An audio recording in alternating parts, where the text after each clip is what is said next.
Thank you, David. So I'm Jamie Laundon. And I'm Dave Walters. So we're going to tell you about the works we did to move Radio 2 and 6 Music across the road. So, the Pop Hub. What is the Pop Hub? It's Radio 1, 1 Extra, 2, 6 Music and Asian Network. And the theory being by bringing together all of these popular stations into one space, we'd have a big hub of creative geniuses entertaining the nation. But, to start with, 2 and 6 Music have been in Wogan House for probably the best part of 20 years, which is just across the road. Renamed to Wogan House, 10 years ago, maybe, something like that. And as David said, the lease was up. No one thought we wouldn't re-sign the lease. So we didn't re-sign the lease. So consequently, we had some work to do. There's a phrase I love a lot when people come and ask you a question. It's normally editorial, creative. Like, so can we just do this? And then I normally go, can I just move the building 100 yards right?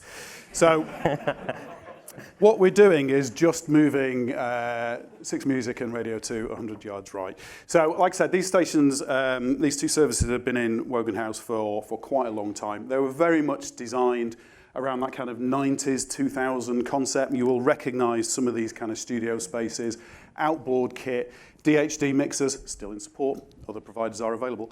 Very much designed for self-op kind of work and lots of big screens. It's traditional radio stuff, but newer designs have come along, so it kind of feels a little bit old. Time for a refresh, maybe. Workflows are kind of key here as to what we're going to talk about. So 6 Music in this particular space, all self-op.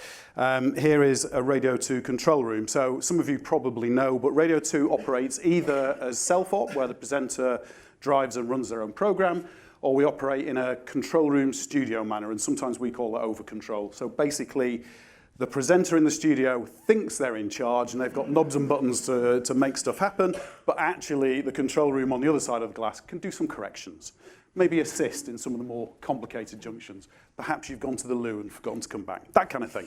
So it's all good to go. But you can see from this space, it's quite a large space, but it's not designed for the kind of visualized radio that we would try and build today. So here is the studio side where the presenter would sit in Radio 2. Not designed for visualization, but man, timing is everything. So about 3 months before we announced we're not renewing the lease, we've literally just installed this very black set that you can see behind us, which is the kind of the theme that you'll see, particularly on Radio 2 socials these days. Nice big space, simple to operate. Isn't that all marvelous? Here's the control room side. So if you're over controlling, if you're getting a bit of help in your program, this is what it looks like. You can see through the glass. Wogan House and Radio 2 and 6 Music have got some interesting heritage and legacy, I guess. So this is the piano room. This is Elton John's piano that he gifted to Radio 2 way back in the day. Nobody really knows why. I'm sure there was a very good reason. Bit awkward because we're a Steinway house. This is a Yamaha piano, so we have to get someone else to come and maintain it. And confusingly, is only one of the 3 piano rooms that Radio 2 operates in. So on the 3rd floor of Wogan House is a meeting room called the piano room. There is the piano room with the piano in, and the piano rooms that you see on social media are all out in Maida Vale. Going well. So, left-hand side of this shot, new broadcasting house, opened in 1932. Right-hand side, new broadcasting house, 2012. And if you were in a Radio 1 studio that was installed by Mr. Baker over here, and other colleagues in the room, back in 2012, then you'd see the studio mixing desks. It's very kind of dark and open design. The design is good, but the equipment is now no longer manufactured. It's no longer in support. So part of the brief in the Pop Hub is to bring all of our services together in a way they're all interoperable and anybody can be in any one space. Training is minimal to move between spaces, so why don't we just make it the same? Well, you can't buy this anymore. Newer technology has to come along because we don't have any choices. So, what are we trying to do? Well, there's not very much time. It's not a greenfield site. People were in the space that we're going to move into, so we've got to clear that out and figure out what we're going to do with that. All the apparatus rooms are full. Run out of infrastructure. We luckily have Maida Vale just around the corner that we can shuffle some services over to for a little period of time just to make the space and make just enough time to get going. And we've got to take out a lot of stuff before we can even start moving in and doing our job. So what will it look like if we do this well? Well, we won't screw up the output, so the audience won't notice. Obviously, our presenters will announce endlessly what's going on in real time, so, you know, forewarned, I guess. The goal is to get everybody under the same roof. There's often a thing where you have two different buildings, you get slightly different cultures, management is endlessly running from one space to another, so think of the opportunities of everybody coming together, sharing ideas, creative time, all of that kind of stuff. We've got to figure out the new workflows, so we talked about this over control. Can we minimize some of the complexity in that, or maybe standardize across different spaces? And we've got to make sure that all of these spaces are interoperable. So a Radio 1 program can come from a new space, a Radio 2 program, evicted from Wogan House, can come from one of the old Radio 1 spaces. So we've got to get all that stuff to harmonise. But what we need to do. So we take out 110 desks from the 8th floor of New Broadcasting House. And under the floor, obviously, we discover all of the standard inter-office Cat5 and services, that kind of thing. We also rediscover the enormous connections that we have between all the technical areas, which for resilience purposes are opposite ends of the building. So we've got to figure out how to protect that, to keep Radio 1 on air, whilst we're starting to move Radio 2 in. And obviously, we have all of the services that are in the ceiling. So standard air conditioning, standard drain pipes from the roof, and all kinds of stuff that you don't want in the middle of a build process. Because for the studio's point of view, you want to maximize slab-to-slab volume. You want your studio ceiling to be reasonably big, because for some reasons that I do not understand, Radio 2 employs the tallest presenters in the world. Vernon Kay, Rylan, they're both 6 foot, 400 something, just incredible. So there's a lot of stuff to take out to maximize that space. Standard studio build for us, so it's box in box. So we go down to the slab, neoprene pads for mechanical isolation between the slab and the studio floor. You can see some of the cement board and high density materials that we're starting to layer up to produce the studio floor on which the walls will be built. So they're mechanically detached from the rest of the building. And here's the plan. It was talked about in the VR session slightly earlier. We've got 4 studio boxes designed to operate as either 4 standalones or 2 pairs, so that studio control room kind of thing. And this is where we start to think about what the plan is. So accessibility was a big driver in this project. The BBC is a good employer, and consequently we try and do the right things from the start. We have a very thick accessibility manual which talks us through all of the kind of things that we need to do. So every one of the workspaces in the studio block needs to be less than 40 metres away from an accessible toilet. Everything needs to be step 3. All of the doors need to be power assisted. And every corridor and access point needs to be at least 1.2 metres wide, particularly for some of the larger powered wheelchairs that you can get these days. And every work position needs to be accessible in terms of desk height, so it can go up and down. That's helpful for presenters who like to stand rather than sit, but it's also good for accessibility and different between the front presenter and perhaps guests on the other side of the table as well.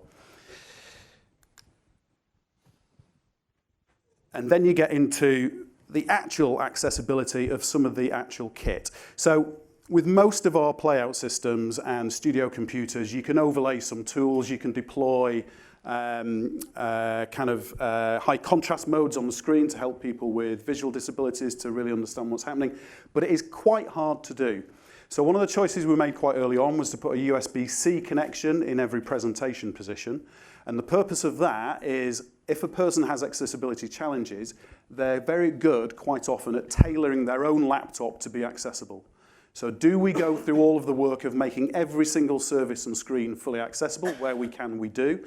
But we know people will be able to bring in an accessible laptop that they've tailored to their own needs. And if they can plug that in and operate the studio equipment or perhaps the office environment, then that will help them in their workspace. It's also very good for charging up your mobile phone, but that's not the point. Other things to think about as well in terms of design when you're going through this kind of stuff is to think about people with visual impairments, and if you've got a particularly black set of studios that are very dark, make sure things like the access points have got high visibility trim around them so you can see the contrast between them. If you are looking at lots and lots of touch screens to do all of the work, they can be fantastic. Make sure there are some tactile actual buttons that will do most of the functions that people need, not everything, but most of the functions. And all of that accessibility built in by design ends up being good for everybody else. The spaces are bigger, it's easier to interface, you can pile flight cases up in the corner when the band comes in, all that kind of good stuff. And it's good for RSI and kind of basic office tasks that we have today. So once we've done our VR designs and our real designs, I then handed that over to Jamie and said, go build that. So the first thing, because everyone loves screens in studios, is try and work out, do we put screens on arms, do we put them on risers, and try and work out all of those clashes we have with mics as well. And as we begin to work out where we're going to drill holes into our very expensive bits of furniture, we only want to do that the once. So the folks at IBE, there's Ben, had scored out lines in the furniture to indicate actually where is their infrastructure below. So is that cabling, is that tray? So you can actually get a really good idea of placing those monitors in the right place, knowing that it's cleared so we can make those things, drill those places through. And this was really good to begin to tell that story, because it's probably the first time that a lot of our teams had actually seen what the studios might look like after seeing the VR. Of course, once we've placed the screens and the mic arms, of course, that's probably going to get in the way of our perfect camera shots. So taking the time to work out that the visualization still works in here. So going from that very basic build, very rapidly began to take shape, and it was time to put in a wire. There's so much wire. Our IP future still involves a ton of copper, and particularly when we begin to hand off to not a greenfield site. So we've got handing off to infrastructure that's dated from either 2012 or 2006. We're sometimes relying on older infrastructure that we need to go through, and that means testing, making sure we've got the right testing tools for those bits of infrastructure. Really quickly, this turned from a construction project into the point where we begin to fit out that technical furniture. It's Christmas. All of this stuff getting delivered. This is amazing, and hopefully the lifts are working. So very rapidly, we begin to see stuff arriving into the bays. We've got the DHD mixing console, the DSP cores down there. Again, because we're not a greenfield site, we're not handing off in either AES-67 or just a single MADI stream. We've got to break out our signals into multiple AES-3 streams. We've got MDUs where we've got some IP connectivity in these. This means we can do measurements, and because we can measure things, it means we can begin to get some wins from a sustainability benefit. We can also begin to do things around powering stuff up and down when things aren't in use. You also spot some Netgear AV line kit. So this was the kit that we'd put in temporarily because of the short lead times. Some of the Arista network hardware we wanted to put in had 12-month lead time on a project that was 12 months long, so that was never going to fly. So we put in some temporary Netgear. At this point, it was time for the furniture to arrive, and you measure that out once, because once the kit's there, that's super heavy to move just another centimetre to the left. And very quickly, all of that cabling got loomed into the furniture, and because we've got that accessible furniture, we can lift it up into the right place. It's slightly easier to fit. In the apparatus rooms, we're getting more network cables, KVMs, and again, because we'd hit the end stops of the existing Blackmagic kit for the existing 8 studios, we needed to expand that out, and we need to replace the main video router. It took time and effort. And so we put in a new video router, and I think I'm in a safe space to go. This is, there we go. Going to some of the other kit that you need to run Europe's largest radio station, this is the traffic and travel answer phone, and it's worked so hard, just coming up with what are all the things that we've forgotten about that aren't necessarily broadcast critical. The DHD hardware arrived, and this is where we'd had huge amounts of collaboration between suppliers, operational, and project colleagues. And it's relatively straightforward to go to that first kind of 80%, I just want to mix stuff from my player system and mics together. That final 20% of going, here are all of the really hard workflows, because we're not necessarily doing stuff self-op, we've got those complex 2-box workings. When you press the talkback button, where does that go to? What gets muted? All of those other things. And there's so much collaboration that made that a success. And we've got something that is both simple to use for individual presenters and the ability to make things more complex for our power users and technical producers. We needed to get our AES-67 and networks alive, and so we're using Dante Domain Manager. We used Dante Controller to set all of our audio routing. We had 70-odd network devices. We're configuring that using the power of Excel. Because the problem of clicking all of those routes by hand, it's just going to be error prone. Doing that programmatically, blowing that configs into place. And having a separate team looking after the visualization and the lighting side of things meant that that was a really big success because it's one of the key criteria, and it's just really fiddly to get right. Needs to get those external areas right. This is one of the producing positions outside the door. And so this is the kind of the final layout. You've got your mixing desk, you've got BNCS control, you've got your playout system, you've got the presenter's PC, but then also that producer position that's either to the side of the presenter or might be on the other side, depending on whether you're self-op or you're working in that two-box way of working. So just having that flexibility. Had all of the audio kit deployed, cameras, and things that we learned from other sessions of just having a confidence screen below the camera, so we've got direct line of sight for the person that we're doing a Zoom with.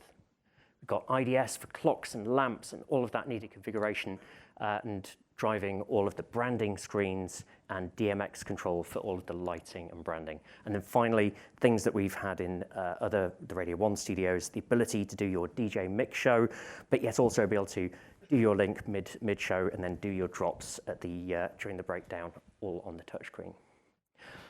What do we learn? Well, again, in our IP future, we still have analog-based problems. And so using the same test tools that we would do in an analog radio studio, we still need to use those tool sets as we go through and progress our testing.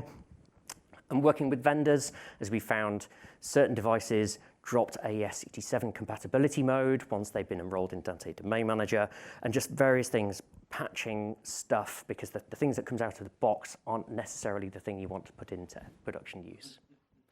PTP is hard. Mark said that earlier. It is really hard, and we'll talk more about that in just a second. But we went through testing, and did we succeed? Yeah, absolutely. We managed to get out in time, and we had some really nice feedback from Tony Blackburn. New home. This is our brand new studio, and it's absolutely terrific. So we went on air with 6 Music in January, and this is Tom Robinson who cut the ribbon. And we had some really nice feedback from the folks, particularly who are doing self-op. Are folks happy with this? Well, here we've got Sarah Cox, just a few days into a new space, and leveraging that accessibility. It's the half hour with Sarah Cox. There we go. So I think she's quite happy with the results of those new studios. So we've just said one thing that we want to do is move from Netgear AV line to Arista. And we want to do that because we want to have a fabric-based, multi-tenanted leaf spine media network. Woo, yeah. Why? We want PTP boundary clock, the things we talked about earlier. We want to get PTP distribution amplifier out on every single port. And it means that as we build our new networks, our future networks, get one set of network tin reliably. And if you want to know more, visit the Radio TechCon website, where you can see Ross Livings did a really excellent presentation last year. So in the few moments we've got left remaining, what does that mean? Well, we get PTP in via the top from GPS. That is combined on the border leaves, which is where we do handoffs to our hosting and other firewalls. And then we've got the spine switches, which is where all of the leaf switches attach to. End devices plug into your leaf switches, and the data flows from a leaf switch up to a spine and then back down to a leaf. Everything is just 2 hops away. And this is the templated method that other really large broadcasters like Discovery and CBC Canada have done. So this is a really well-trodden path. So what will we do next time? Well, hopefully we'd have more time. Hopefully we wouldn't have supply chain issues. But I think we would keep on thinking about accessibility, and I think we've learned a lot as we've gone along.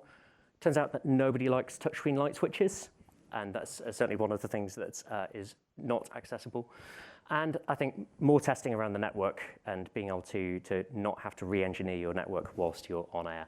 And working those things out about rebuilding those edge cases because of that really complex configuration, particularly around the 2-box working. Can we simplify? Do we need to replicate everything that we've already got, or can we take the time looking at the workflows and looking at those things? And this stuff is really stressful.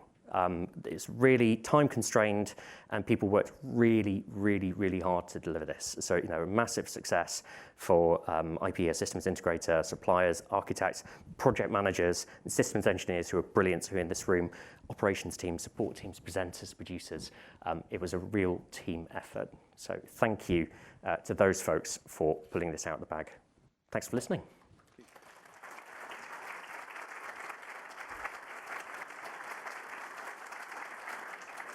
Thank you for that, and well done on the project. Now, we've got a couple of minutes for questions. There must be some questions on this. This doesn't happen very often at the BBC, a project of this scale. Questions? What a presentation. No questions. Yes. Perfect. There's bound to be one. There we are, over here. How did it feel on day one, by the way? How did day one feel for you? When it first went live, yeah. Yeah, I mean, it's exhilarating, tiring, Yeah. because we've been doing in crazy hours, but that exhilaration of seeing the network light come on and that first link, just Then going, you live in a little fear window for the first few hours. It's all going to go quiet. Great stuff. What's the biggest challenge you faced with the IP network that you maybe weren't expecting?